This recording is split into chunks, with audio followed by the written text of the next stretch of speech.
Acheter un appartement qui s'autofinance ou comment faire mieux que 95% des Français? Ben écoute, on en parle tout de suite.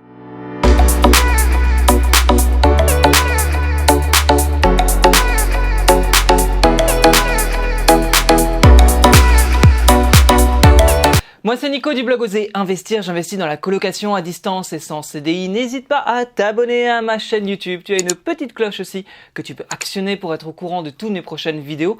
Et j'ai un guide gratuit des villes les plus rentables en France pour faire de la colocation, le lien est juste en dessous de la vidéo. L'immobilier est l'un des placements préférés des Français.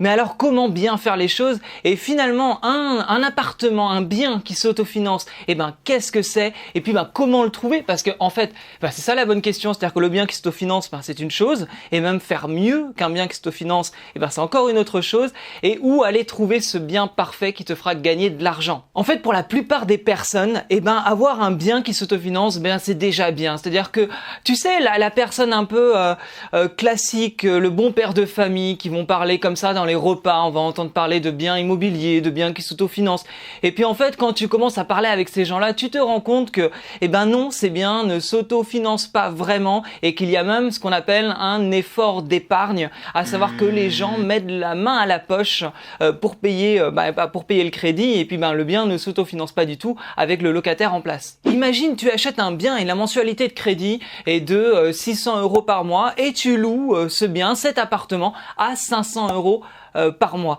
Déjà là tu as un écart de 50 €. 50 €, c'est ce que tu devras mettre de ta poche du coup pour atteindre ta mensualité de crédit, et en plus de ça, il y a des charges. Les charges que peuvent avoir les propriétaires, à savoir par exemple les impôts, la taxe foncière, ce sont des charges comme ça qui s'accumulent et qui fait que ton bien n'est absolument pas rentable. C'est souvent des dispositifs comme tu peux avoir par exemple avec les dispositifs de la loi loi Pinel, où finalement quand tu fais les calculs et que tu les mets à plat, la personne qui achète un bien doit mettre de l'argent de sa poche. Et ça choque personne en fait. Et c'est ça qui est juste dingue, c'est que du coup les gens achètent, ils sont contents et ils ne s'imaginent pas qu'il y a une autre façon de faire.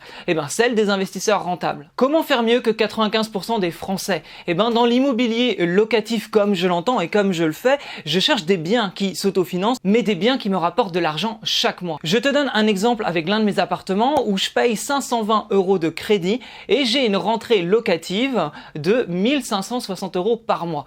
Pourquoi? Parce qu'en fait c'est un appartement que j'exploite en colocation et donc on est à 390 € la chambre, il y en a 4, donc 1560 € de rentrée locative pour un crédit de 520 € par mois. Ici, on a clairement un autofinancement avec en plus de ça de l'argent qui rentre dans ma poche chaque mois. Et n'oublie pas que tu ne payes pas qu'un crédit. En plus de ta mensualité, tu as des frais qui s'ajoutent à ça, comme la taxe foncière, les charges de copropriété, l'assurance, la gestion locative, les impôts, bref, tu as tout un tas de charges comme ça qui s'additionnent en plus de ta mensualité.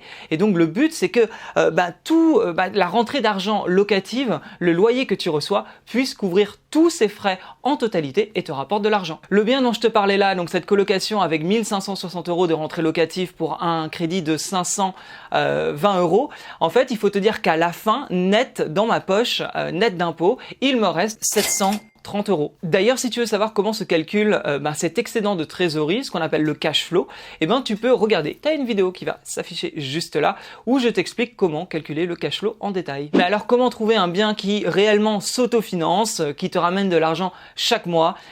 Première chose, il faut trouver la bonne affaire. Alors ça se trouve soit avec une anomalie de marché, tu vois, ce sont le genre de biens que tu vas trouver comme ça sur le bon coin, et là bim, ça a été mal évalué, ça a été du coup sous-évalué, et en général c'est des biens qui ne vont pas traîner, qui peuvent partir très vite, parce que si tu es un investisseur aguerri, tu vas vite savoir que là, il y a un bon coup à faire, une bonne affaire à prendre, donc à ce moment-là, les gens se jettent dessus. Mais ça peut être une idée, l'anomalie de marché, ça arrive. Honnêtement, j'en ai déjà eu, donc je sais que c'est encore possible aujourd'hui. La négociation, c'est une bonne manière de tomber sur un prix où quand tu feras tes calculs, tu auras justement cet autofinancement plus excédent de trésorerie qui arrivera. Donc là, il faut vraiment savoir négocier les biens afin de tomber sur le prix qui t'arrange et qui sera bon dans tes calculs. Tu peux identifier un vendeur pressé aussi, parce qu'un vendeur, par exemple, qui est en plein divorce ou qui est en pleine mutation et qui doit partir à l'autre bout de la terre, là forcément forcément il sera plus à même de négocier. Enfin, toi, ce sera plus facile pour toi de négocier parce que clairement les vendeurs seront pressés. Et ça aussi, je t'en parle parce que j'ai vraiment connu ça, notamment un vendeur qui voilà voulait partir assez rapidement parce qu'il était muté pour être prof de plongée à Bali. Et ouais, donc du coup, la belle vie pour lui, mais en gros, ben voilà, il devait vendre son bien le plus rapidement possible. Et les travaux, bien sûr, parce que évidemment, plus tu auras un bien qui a des travaux, plus ça sera simple pour toi de le négocier. Deuxième point, pour avoir un bien qui s'autofinance vraiment, il faut bien choisir sa stratégie. C'est-à-dire que choisir une stratégie et faire tout ce que je t'ai dit là concernant la bonne affaire, oui, forcément, tu peux avoir de l'autofinancement et de l'argent qui rentre dans ta poche tous les mois, mais il y a des stratégies qui sont plus à même pour justement avoir ce cash flow. Si tu me connais, tu le sais, la colocation est une stratégie rentable parce que au lieu de louer l'appartement à une famille ou par exemple voilà un 70 mètres carrés, tu loues à une famille et en gros je sais pas, tu vas le louer 600-700 euros. Après ça dépend de ta ville, hein. Et ben tu le loues à 3 étudiants, il y a 3 chambres, et ben là tu loues à 400 euros la chambre et ça fait 1200 euros de rentrée locative contre 700 euros si c'était une famille par exemple. Donc tu peux constater que là encore il y a vraiment voilà, la stratégie de la colocation est une excellente manière pour gagner en rentabilité, gagner en cash flow et être certain que le bien s'autofinance et même mieux. Et la troisième astuce pour avoir un bien qui s'autofinance réellement, ça va être la durée d'emprunt plus longue. Ne fais pas comme 95% des personnes qui en fait souhaitent d'avoir des durées d'emprunt les plus courtes, 10-15 ans, vont du coup emprunter, vont avoir une mensualité beaucoup plus grande et donc forcément ça sera plus compliqué d'avoir un autofinancement.